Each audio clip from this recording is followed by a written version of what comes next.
नमस्ते बच्चों। आज के क्लास में आपका स्वागत है। बच्चों, आज हम लोग सामाजिक, आर्थिक एवं राजनीतिक विषय अंतर्गत अध्याय 7 सहकारिता के बारे में अध्ययन करेंगे। इस अध्याय में हम लोग यह जानेंगे कि सहकारिता क्या है, इससे क्या लाभ है, पैक्स क्या है, पैक्स किसके लिए कार्य करता है, इससे क्या लाभ है। इन सारे तथ्यों के बारे में आज हम लोग जानकारी प्राप्त करेंगे। तो बच्चों, आप लोग कुछ काम अकेले करते होंगे, कुछ काम समूह में करते होंगे। बहुत सारा कार्य ऐसा होगा जो अकेले नहीं किया जा सकता है, यानी कि कुछ लोगों के द्वारा मिलकर किया जाना जरूरी होता है। तो इसी के संबंध में हम लोग देखेंगे। अब हम लोग देखते हैं कि सहकारिता क्या है, सहकारिता किसको कहते हैं। तो सह मीन्स होता है साथ, मिलजुल कर, और कारिता मीन्स होता है कार्य। अर्थात सहकारिता का अर्थ हुआ मिलजुल कर काम करना, यानी कि लोगों के साथ मिलजुल कर जो काम किया जाता है वह क्या है, सहकारिता है। तो सहकारिता का परिभाषा क्या हो जाएगा, सहकारिता हो जाएगा आर्थिक हितों की पूर्ति के लिए स्वेच्छा से मिलजुल कर काम करना। क्या कहलाता है, सहकारिता कहलाता है। सहकारिता किसको कहेंगे, आर्थिक हितों की पूर्ति के लिए स्वेच्छा से मिलजुल कर काम करना क्या कहलाता है, सहकारिता कहलाता है। अब हम लोग देखते हैं इस आपकी पुस्तक में सहकारिता के संबंध में मधुरापुर की कहानी दी गई है और इसके माध्यम से बताया गया है कि सहकारिता क्या है। तो मधुरापुर गांव जो है सो वैशाली जिले का एक छोटा सा गांव है। इस गांव के लोगों का मुख्य पेशा कृषि कार्य करना है। वह कृषि कार्य करते हैं। यहाँ कई तरह की फसलें उगाई जाती है, लेकिन इसमें केले की खेती प्रमुख रूप से है। यानी कि आप वैशाली जिला में जाएंगे, हाजीपुर के आसपास जाएंगे तो सभी जगह देखेंगे कि आप कृषि कार्य में केले की खेती प्रमुखता से की जाती है। वहाँ पर आपको केले के बागान, केले का पौधा बहुत जगह दिखाई देगा, यानी कि चारों बगल जो है सो केले की खेती ही दिखाई देगी। तो केले की खेती में उपज बढ़ाने के लिए उसमें खाद, मवेशी द्वारा उत्पन्न मवेशी के गोबर से जो खाद तैयार किया जाता है वो दिया जाता है। तो केले की खेती के साथ साथ वहाँ पर क्या पशुपालन का भी कार्य किया जाता है। तो पशुपालन से वहाँ पर दूध का उत्पादन किया जाता है, जिसकी खपत गांव में उतना नहीं हो पाता है, यानी कि जो खपत होता है उससे ज़्यादा दूध का उत्पादन होता है। तो गांव में दूध जो है सो उतना नहीं बिक पाता। वह आसपास के बाज़ार में मिठाई वाले दुकानों को देते हैं, लेकिन वहाँ से भी सारा दूध उन लोगों को बेचना कठिन हो जाता है। तो वह दूध जो है सो बिचौलिए को दे देते हैं, जो दूध खरीदते हैं और दूध खरीद के बाजार में जाके बेचते हैं। लेकिन उससे क्या दिक्कत होता है कि उनको कम पैसा देता है, जो उचित लाभ होना चाहिए वह उनको नहीं मिल पाता है। तो उनको अपनी मेहनत का फल नहीं मिलता। इसीलिए मधुरापुर के लोगों ने मधुरापुर महिला दुग्ध उत्पादक सहयोग समिति नामक एक सहकारी समिति का गठन किया, यानी कि एक सहकारी समिति बनाया गया। यह समिति जिला स्तर पर वैशाली पाटलिपुत्र दुग्ध उत्पादक सहकारी संघ लिमिटेड है, जिसे हम पटना डेयरी के नाम से भी जानते हैं, जो पटना डेयरी के साथ जुड़कर क्या करता है, काम करता है। अब दूध का उचित मूल्य न मिलने और बिक्री में होने वाली असुविधा की समस्या सिर्फ किसी एक परिवार की नहीं थी, बल्कि सभी दुग्ध उत्पादकों की थी।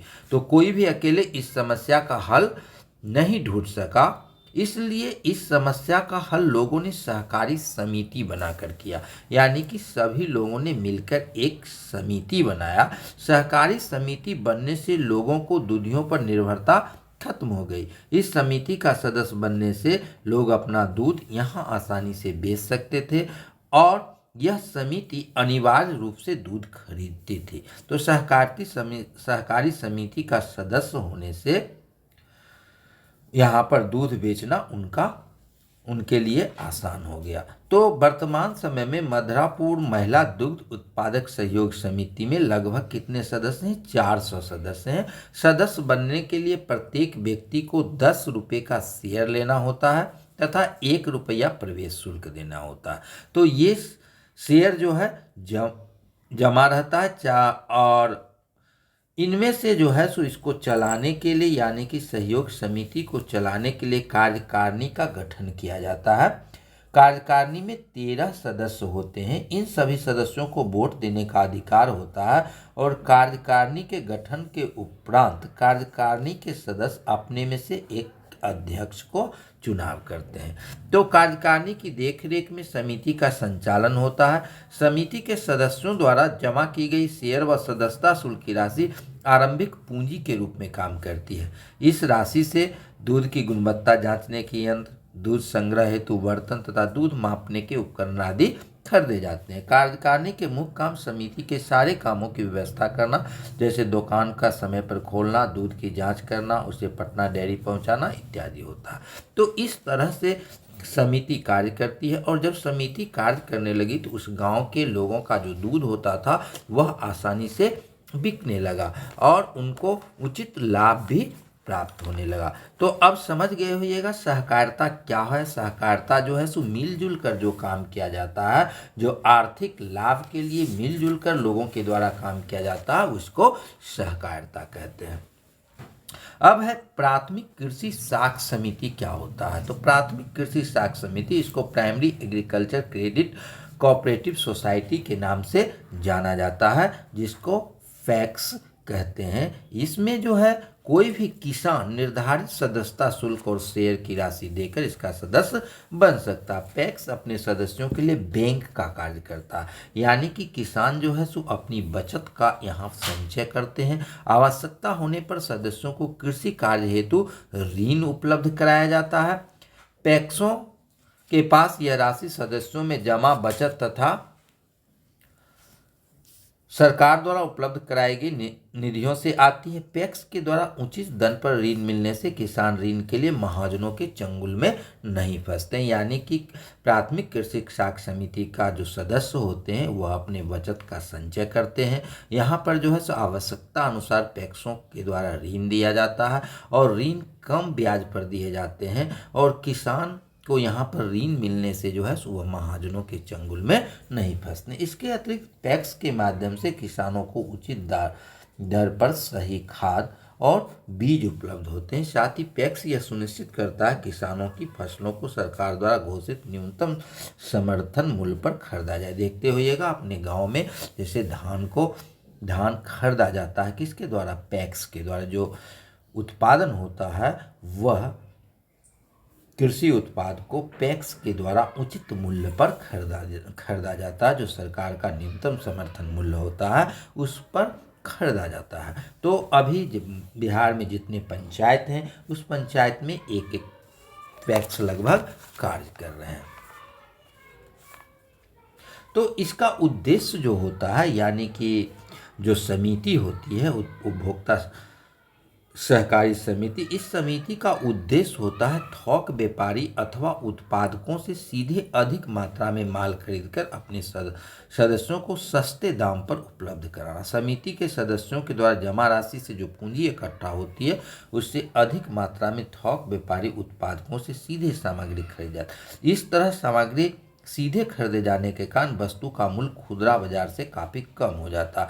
यह उपभोक्ता सहकारी समिति जो है सो थोक व्यापारियों से सामान खरीद लेता है। थोक व्यापारी से जब सामान खरीदा जाता है तो वह कम मूल्य पर प्राप्त हो जाता है और उसका मूल्य कम होता है और गुणवत्ता भी अच्छी होती है और उसके जो उपभोक्ता सहकारी समिति के जो सदस्य होते हैं उसको कम मूल्य पर सब वस्तु उपलब्ध हो जाती है। इसमें व्यापारियों और दलालों के चंगुल में भी वह नहीं फंसते। तो इस तरह से जो समिति बनाई जाती है उससे उसके जो सदस्य होते हैं उसको काफ़ी लाभ होता है। अब सहकारी समिति का सदस्य बनना, तो सभी गठन जो है इसकी सदस्यता स्वैच्छिक होती है। कोई भी व्यक्ति सहकारी समिति में स्वेच्छा से सम्मिलित हो सकता है। इसकी सदस्यता प्राप्त करने के लिए धर्म, जाति, लिंग आदि के आधार पर किसी प्रकार का भेदभाव नहीं किया जाता है। और जो समिति होती है वह एक खास उद्देश्य के लिए होती है, यानी कि सदस्यों का उद्देश्य वही होना चाहिए जिस उद्देश्य के लिए समिति बनाएगी। जैसे सब्जी उत्पादक सहयोग समिति है तो उसमें मुख्य रूप से जो कार्य होते हैं वह सब्जी उत्पादन से संबंधित होता है। दुग्ध उत्पादक समिति है उसमें मुख्य कार्य दुग्ध उत्पादन से संबंधित होता है, यानी कि दूध के उत्पादन से संबंधित होता है। इसी तरह मत्स्य उत्पादन सहयोग समिति है तो वहाँ पर जो है सो मत्स्य से संबंधित लोग काम करते हैं। इसी तरह जो है सो विभिन्न उद्देश्यों की प्राप्ति के लिए विभिन्न प्रकार की सहयोग समितियां बनाई जाती है। अब हम लोग देखते हैं लाभ का विभाजन। जो समिति बनती है और उसमें लाभ जो होता है उसको किस प्रकार से वितरित किया जाता है, किस तरह से बांटा जाता है। तो सहकारी समिति की एक और विशेषता है कि इसके लाभ का न्यायपूर्ण वितरण सभी सदस्यों में किया जाता है। उदाहरण के लिए मथुरापुर महिला दुग्ध उत्पादक सहयोग समिति भी शुद्ध लाभ का 25% संचित कोष में जमा करता है। संचित निधि का उपयोग समिति की बेहतरी के लिए मशीन या सामग्री खरीदने तथा आकस्मिक खर्चों में किया जाता है। शेष 75% सदस्य किसानों को बोनस देने एवं अन्य कल्याणकारी योजनाओं में खर्च किया जाता है। तो इस प्रकार हम देखते हैं कि सहकारी समिति से किसानों एवं अन्य लोगों को, अन्य उत्पादकों को काफ़ी लाभ होता है, जिससे वह अपना उत्पादन को जो उत्पादित करते हैं उसका उन्हें उचित दाम मिलता है और भविष्य में वह मिलजुल कर कार्य करने के लिए प्रोत्साहित होते हैं। तो इस प्रकार से जो है सो सहयोग सहकारी समितियां जो होती है समाज के गरीब लोगों के लिए वरदान साबित होता है। अब अगले दिन हम लोग इस पाठ में जो प्रश्न पाठ के अंदर दिए गए हैं, जैसे पैक्स के सदस्य कौन होते हैं, ऋण देने के लिए पैक्स के पास पैसा कहाँ से होता है, जो पाठ के अंदर क्वेश्चन सब दिए गए हैं उसको देखेंगे और साथ ही इस पाठ के अंत में जो प्रश्न दिए गए हैं अभ्यास के प्रश्न उनको भी हल करेंगे। उसके बाद अगले दिन हम लोग खाद्य सुरक्षा पाठ पर अध्ययन करेंगे। खाद्य सुरक्षा के साथ ही आपका ये विषय सामाजिक, आर्थिक एवं राजनीतिक जीवन समाप्त हो जाएगा। आपका हमारी दुनिया जो है वह उसका सारा चैप्टर करा दिया गया है, आप उसको प्लेलिस्ट में देख सकते हैं। अब हम लोग इतिहास शुरू करेंगे और इतिहास का सारा चैप्टर करवाने के बाद विज्ञान का जो चैप्टर बच गया है उसको कराएंगे। धन्यवाद।